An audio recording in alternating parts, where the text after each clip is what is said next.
Welcome to Mastodonnoises, where you get your news about mass art and insights on mass art staff. Today, Sunny actually gave me the advice to pretend that we're in the week that the podcast is going to be released, so it's easier for them to understand. Makes sense. You're listening to this on Monday the 28th, the day before my birthday. No, we're in Monday the 28th. Okay. It is Monday the 28th, and we're going to talk about some news happening this week. First news, actually, I'm going to start us off. Tomorrow's March 1st, my birthday, so deploy the birthday wishes. Happy birthday. Thank Feliz you. Cumpleaños. I'm going to be 21, and yeah, isn't that exciting? What do you, Aaron? Okay, let's start with real news now. So, to start off, we have a housing update. For current students who wish to live on campus next year, they will need to participate in the housing lottery. Please check your MassArt email for more information. The housing lottery applications are due by 5 p.m. on Wednesday, March 2nd, 2022. So that's in 2 days. MassArt Travel Awards applications are open now, so check your emails to apply. Spring break is also coming up next week, March 7th throughout March 11th, so that's exciting. Yeah, the Triple Oscillation exhibit is happening until March 6th, 2022 at SOA, featuring 3 Korean artists and curated by Loretta Park. There are several studying abroad info meetings, both online and in person. Check out MassArt's website to make an appointment. The Get to Know Your Major event is happening Tuesday, March 1st. They're going to be featuring a creative minor panel. And on Wednesday, March 2nd, they're going to be featuring a double majors from 7:30 to 8:30 p.m. So check the MassArt emails for the link for it. Creative Job and Internship Fair is on March 2nd from 12 p.m. to 3 p.m. virtually. This is your chance to get to know possible employers and meet recruiters. And go to your Handshake account and check your emails for more information on that. And it is very important. Don't miss out. I participated in them last year, and it was great. Sometimes you can have one-on-one interviews with your possible future employer, so definitely take advantage of it. Adam Savage will be doing a library talk also on March 2nd from 1 to 2 p.m. on Tower 13th floor. Adam will be presenting clips from his latest collaborative film, Re-Education of the Senses, and demonstrating practically what analog visuals techniques were utilized in its realization. March 3rd, it is a Thursday, there's going to be a virtual info session for the Fulbright program. It is a program that gives grants for design and art abroad, as well as other international opportunities, so check on your MassArt email and MassArt events. March 4th, there's going to be a virtual Colleges of the Fenway coffee for faculty and staff of color from 9:30 a.m. to 10:30 a.m. Also on March 4th from 10 a.m. to 11 a.m., Ireland Study Abroad info session. On March 5th, MEM is doing Big Idea Saturdays from 12 p.m. to 4 p.m. There's a lot of activities and things happening, so check it out. I think it's every other week or every week they have that, so definitely check that out. Regardless, you can find out that and many more on the massart.presence.io for more local events on the res halls and by EventWorks, as well as anything going on with SGA and such. So you can check the MassArt calendar as well as the Presence page. And we all hope you folks have a very refreshing spring break. Yeah, to finalize actually, I wanted to add that if you are hosting an event, if you're part of the MAC board, or if you're just doing anything for students, I see a lot of posters all over the place, all over the school. So if you're hosting a program, if you're hosting an event, and you want us to talk about it so more people know, then let us know and we can talk about it and introduce it to the people and add it to our list, because we're just using the list from the website. So right. You can message the Instagram account at mastodonnoises, or you can email mastodonnoisespodcasts@gmail.com. And now you can find us, actually. We have a link tree in our bio. This is the first podcast that'll air since that has happened. There's a link tree in our bio. I believe it's linktr.ee/mastodonnoises. You can now find us on Spotify, Apple Podcasts, Google Podcasts, and a few other favorites. Will be on YouTube very soon under the same name, Mastodon Noises. So check it out there and use your favorite platform to listen. Yeah, now tune in for an interview with Howie LaRosee. Howie LaRosee. Yeah, he's awesome. Oh, yes. Cool. Okay, do you want to introduce it? Sure. Howie? So we have here I don't even know it between director and vice president of facilities, Howie LaRosee. So, yeah, associate vice president Associate of vice facilities. Yep, Yeah, I call him head of facilities just that, because. that works. I've been called worse. Yeah. But he's here to join us today to talk a little bit about himself and sort of what he does on a day-to-day basis. Yeah. So our first question for you today is, what did you have for breakfast this morning? Coffee and some Oreo cookies. Okay. That's the breakfast of champions. That is yummy. Yeah. I liked it. That's my dad. My dad does that too. Yeah. He's a big Oreo enthusiast. Mm. So we sort of touched upon it in the introduction, but what do you do at MassArt? Like, what does your job sort of entail, essentially? Well, the basic job is to just make sure that the facilities are clean and safe for teaching and learning. Basically, there's a lot more to it, obviously, from compliance with regulations of the state and federal to managing. We have the largest workforce on campus. My department has really? about 54 people, I think, something like that. And just, we do construction. We plan jobs, we design things like that sometimes. It's a never-ending job. It's a 24/7 job. Right. I've been called in a lot. Same with some of my staff. They're all considered essential personnel. We'll find out tomorrow. Yeah. Right. Because even when people stay home because of snow closings, they have to come in Right. and clear the place. And our main goal on those days is to get the place as clean as possible and as fast as possible so we can reopen. Right. So people can go to their studios and Right. work. Sure. Exactly. Yep. Yeah. On that note, how long do you usually spend on traffic to get to MassArt?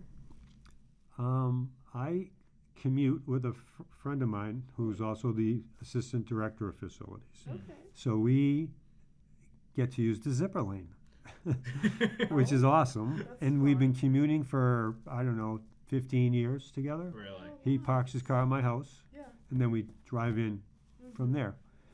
So it probably takes, some days it takes an hour each way because of it's all crazy traffic. Yeah. But some days it's only like half an hour to 45 minutes. Nice. That's good. But we get to talk about work and not Yeah. work and whatever we want. If there's a lot of crazy stuff going on, we can debrief on the way home. Sometimes we'll stop and have a drink, That's good. right? On the way home. Yeah. I said that, right? Yeah. Okay. So I'm sure we'll talk about your history with the institution because you have a long history with it. But what attracted you about MassArt when you first considered getting this specific job? When I first started working here, I had just gotten out of the Marine Corps, and I was looking for a state or a city job. I took civil service exams and things like that, and I had a boiler license, and somebody told me there was a job here. Because I wanted a job that had stability to it, and things like that. So I applied for this job in 1985, and I got the job that day. Really? Yeah, that day. It was a Friday, and they said I could start the following Wednesday because they had just hired another person ahead of me, and he started on Monday. So that's how I started here. I lived 5 miles from here my whole life in Brighton, and it was a quick commute. There was a lot more parking back then. You could park. Yeah. You could park on the street on Huntington Ave. Right. But that's how I ended up here to begin with as a boiler man, Right. working in our boiler plant. Then I went forward and got an engineer's license for running multiple boiler plants and an HVAC license. And as I progressed through time, I got a construction supervisor license and then a hoisting license for our bobcats and snow equipment, just to keep up with everything going on. Yeah, that's awesome. Mhm. So you know MassArt very well, probably than most of us will ever know, but what's your favorite thing about MassArt? It's going to sound kind of corny, but John knows sometimes I talk corny. But my favorite thing, the reason I like coming here is I get to work with the students. Because I'm old now, you guys aren't. So it's good it kind of makes my mind feel younger all the time because like immersed with younger people, Mm-hmm. and I like the ideas. I love one of my favorite things is when people come with public space forums, Mm-hmm. and I get to talk to them about what they're doing and help them. And I even talked to the president last week about a particular thing we helped a student with. Her name was Leah, and she was from Fibers, and she wanted to hang something across the courtyard. Oh. Not the short way, Right, the long way. Yeah. So we figured it out because we all have engineering and what we do and stuff, and we figured out a way of doing it, and we helped her hang this fabric the long way in the courtyard. And after we had it up, like a day or two later, was the bombing at the marathon. Oh. Wow. So everybody was very upset and Yeah. stuff, and I found a picture of it the other day, and I gave it to the president of the school because it really is very impactful. So people will go out and lay on the grass in the courtyard, lay on the grass under this fabric and just watch it go in the breeze, Oh wow. just to be like have some like it was Like a relaxing sense of serenity. serenity, Yeah. like some like that. So that was a really I'll always remember that Mm-hmm. because we just did it because we wanted to help somebody out. Right. Because we love doing that stuff. All the guys help, all my guys, they don't get paid extra to do anything like that. Mm-hmm. And we just had a lot of fun. So that's kind of what I like about this place, that kind of stuff, Yeah. you know. For Yeah. sure. And what is one surprising thing you've learned about mass art? You know, I don't think anything actually surprises me anymore. Yeah. But it's funny. I think, I don't really know an answer to that. It's kind of good to see how mass art has grown over the years. Because when I first came here, there was a whole different area here. Right. Yeah. There was a different type of people working here. Mm-hmm. The students were a different type of student. I mean, everything changes with time like that. So, but that's not really a surprise. I don't know if I don't really get surprised too easily anyways. You can ask my wife. Yeah. Oh. You know, I Yeah. go home and like the kitchen's apart right now, Oh yeah, you're doing the renovations. being yeah. renovated. I'm like, what's up with that? You know, but that's, you know, it's a good place or else I wouldn't have stayed here so long. Right. Mm-hmm. You know, I really like it here. And a lot of people like it here, Yeah. not just me. We have a whole bunch of us, Yeah. you know. Yeah, that's so like exciting to hear. So you probably have seen like a couple, I don't want to say generations, but like set of students, you know, and the work they're putting out. And you mentioned how it has changed, and also you talked about this before with the fabric in the courtyard. But like, how does and did the work of students like affect you or like inspire you? Well, I actually got a degree here too. Oh. I took, I was a dual major Mm. in architecture and sculpture, Okay. and I did my time, you know. One of your pieces is in front of the DMC. One of my pieces in front of the DMC, and then another piece is in the courtyard, and it's the sculpture of George Greenemeyer's face that we made into a fountain. Yeah. Oh, that's you? Yeah, Oh, I didn't wow, realize That that. is true. yeah, and so there's a fun story about that, because if you knew George Greenemeyer, he was like probably one of the favorite teachers in the school. Mm. His classes always were packed and always Yeah. filled up immediately. And we had a great relationship. I've been to his house a million times and I visit him. So when we did that, he had retired and he wanted, that was his request. So I said, well, I'll do it. Yeah. So I worked with Chuck Stigliano Yeah. and myself and George Greenemeyer, and we ended up I casted that. Mm-hmm. But he wanted it to drool. It's a fountain, Yeah. but he wanted it to drool. Yeah. And so we make it drool. When it's working, it drools. Yeah. We could make it spit out 25 feet, Yeah. but Right. it drools.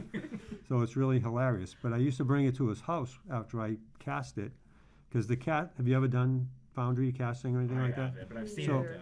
Yeah. It's a long process. Yeah. You have to know what you're doing, and it's a lot of fun. Yes. But when you cast it, it takes about 10 seconds. Right. You Yeah. pour the stuff in, and there you go. It's bronze. Mm-hmm. But it took the whole semester to clean it up. Yeah. Every little imperfection. And I used to bring it to his house and show it to him, and he'd say, hey, we're here and there and that. Mm-hmm. You know, so it was a lot of fun. It took a lot of time. He lives in Marshfield, Mm. so that took like 40 minutes to get there from here. But that was a really good experience. And when I graduated, he cut the line, and he walked behind me with his hands on my shoulder all the way up the stage. Yeah.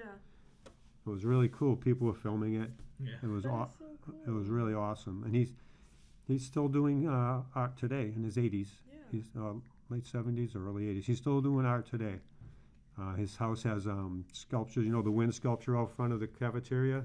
Yeah. Yeah. That's his. A lot of his stuff is kinetic. It works. It Yeah. moves. Yeah. And he did commissions all over the country, in Alaska and Mhm. South Carolina and New Mexico, all over the place. And it's all kinetic stuff. New Jersey, he's got a train that goes back and forth across the highway, Oh, really? over the highway. So I saw it in storage. He was showing it to us because he had it tested, Mhm. and he ran it back and forth for a month to make sure that there was no failures Yeah. before he brought it down there. Right. That is So that was a cool thing. There's a lot of really awesome teachers here. That you can get to know them more personally too. Yeah. They're really nice, you know. Did you graduate from Mass Art before or after going to the Marine Corps course? Oh, after I was already working here Yeah. full time, and I have 5 kids. Yeah. I had a full family going, and I took architecture classes, and then the first semester, and then I said I want to do more stuff. So Yeah. I like welding and stuff like that. I actually teach Boy Scouts to weld for merit badges Yeah. and stuff like that. That's awesome. We're doing actually on March 5th. Is that a Saturday? The 3rd or the 5th. We're doing a whole bunch of Boy Scouts for welding. So just that's like the fun. That's the fun stuff Yeah. to me. Yeah. I mean, I liked architecture as well. I had a great teachers there. Paul Hagen is awesome, and Yeah. Patty. Those folks are awesome, and I Very get to know them. Yeah, they're awesome. Yeah. Yeah, we see him on 10th floor all the time. Mhm. Yep. We share the space with them, and Yep. I've had conversations with Paul before. Yeah. Yeah. He's a sweetheart. His brother has a nice '66 Mustang and an old Firebird too. Right, yeah. And then he got you were telling me about the sign for your father's shop. Yeah, so my father was a painter and a carpenter for a construction company in Newton, and Paul and David bought the shop, Yeah. and it's their shop now. So they found a sign there, and he was telling me he moved to Galen Street and off of Galen Street in Watertown and or Newton or wherever. And Yeah. I'm like, oh, my father used to have a shop there, and he said, oh, I said, yeah, it was on William Street. He goes, oh, that's where our place is. So I go, was it a big white barn and all? He goes, yeah. Oh, So he had to found a sign that he gave me Yeah. of my father's old place of work. That's amazing. Yeah. Huh.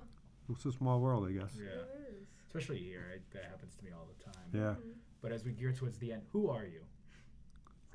So, if there was one thing all students could know about you, like who you are, what would that be, essentially? I think I'm probably the guy that likes to help people because we're like my department is a service-oriented department, Right. but we'd like to help people. My guys will help you. All the maintainers, they love helping people. Yeah. And I like doing that kind of stuff. And if there's a problem, I like helping solve problems. You know what I mean? Any type, from building stuff to if I see I've seen students that are lost. I walked a student around that couldn't get in because of COVID to get a test and stuff. Yeah. So that she could get a test and get in here for her class a couple weeks ago. Just stupid things like that, but it means a lot, I think, when somebody's all stressed out. I hate seeing people stressed out. No, for sure. And thank you for all the work you do for the school. I think Oh, it's it's my really pleasure. important. Yeah. Yeah, and like I said, if you guys want to go around and look at stuff, I've talked to John about that Yeah. already. Yeah. We can walk around, look at stuff. I Let's- take anybody that wants to go around. I show them stuff that they don't usually see. Yeah. It's, Let's make plans to go after spring break. I'd I'll- love to I'm- go and take a tour about. I'll be here. Mazar. Yeah. Thank you. Yeah. We have our weekly meetings, so we could probably fit it into one Yeah. of those times as well. Yeah, we could. Yep. We can make it a whole event too, and have just people show up. But Oh, we're gonna have a meatball sub too. I mean, Yeah, steak and cheese Yeah, with David. with David. oh yes, that's true. Yeah. I think you already answered my last question. So instead of asking, because it's like asking if you're an artist, but we already know that yes, you are. Well, I've sold art in our auction. Yeah.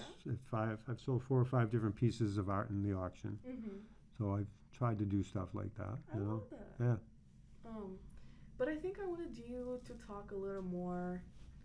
Like we got emails from you, right? And I think that a lot of times we take for granted the work that you actually do. Like, it's not just the emails. Like, you just Mhm. don't send emails, you know? Right. So, it's not really a question, but, like, you're the one running, like climate, temperatures, and Right. anything that we need, right? Like, so. Right. Yeah, so I'm on call 24/7. That's part of my job. Mm-hmm. So I will get calls anytime about hot, cold, lights, things like that. That Crowd Comfort texting number, Yeah, it's not my phone number, but it goes to my phone. right. It gets transcribed or Yeah. changed into an email, Yeah. and it gets sent to me immediately. Mm-hmm. Because I can call whoever I need to call. We have guys here 24/7. Yeah. We have most of our staff really like to be here. We have a lot of people that have been here for many years. Mm-hmm. Like Jim. From Treehouse, Jim, right? Well, Jim from Treehouse has been here a few times. He's been here a while since the Treehouse, yeah. Right. Yeah. I've been here since 1985. I have guys that have been here since 1986, 1987, Yeah. and on. Yeah. 40-year guys. But the good thing is they have a lot of institutional knowledge, so we can fix things quicker That's good. because we know where the issues are with certain things. And with all the new construction we've done, we know where every nook and cranny is, every valve, Yeah. every Right. breaker, all that stuff. I make sure all of our guys get, every time we do a new construction like this, we get all the documents from it. And then I have them put on electronic, so they have it on a thumb drive and they can look things up that way as well, or paper. So we try to do that. I have a director of facilities for custodians. She's the first director of facilities here that was a female. Yeah. She meets with her crew. She has over 30 people that report to her Wow. alone. Yeah. That's the biggest part of our department. Mm-hmm. Then I have my assistant director who commutes with me. Mm-hmm. He's in charge of all the tradesmen, like the plumbers and carpenters and Yes. locksmith and all those kind of guys, Mm-hmm. you know. And then I do I work with all those guys as well as our capital planning and our construction Yeah. and any projects that we're doing, summer projects, all that kind of stuff. So we're all over the place 24/7 here. Tomorrow we'll be doing snow removal. I'll be up here with a plow, Yep. Mm-hmm. Plowing the docks. and- plowing, Yeah. plowing all that stuff out. We put the plow on yesterday because it was 70 out, so it was nice. I know, right? Isn't that crazy? And then today's super cold. I don't understand it.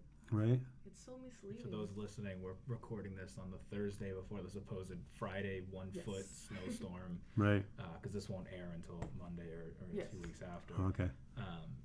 But yeah, no, we'll see what happens. We'll know the answer by the time this airs, no matter Yep. what. Well, we subscribe to a weather service that Yeah.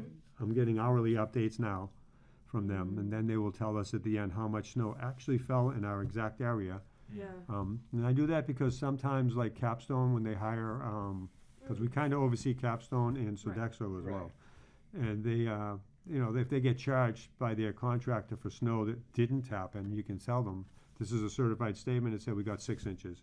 You're saying you're charging us to remove 12 inches of snow. Yeah. So we cover every angle. Yeah. Right. Just little things like that. Yeah, that's very Yeah. Cool. Thank you so much for letting us interview you, and we really appreciate you and the work you do at MassArt. Thank you very much. It was my pleasure, actually. This was a lot. I've never done this before. It was a lot of fun. You know? Cool. Yeah, Yeah, right?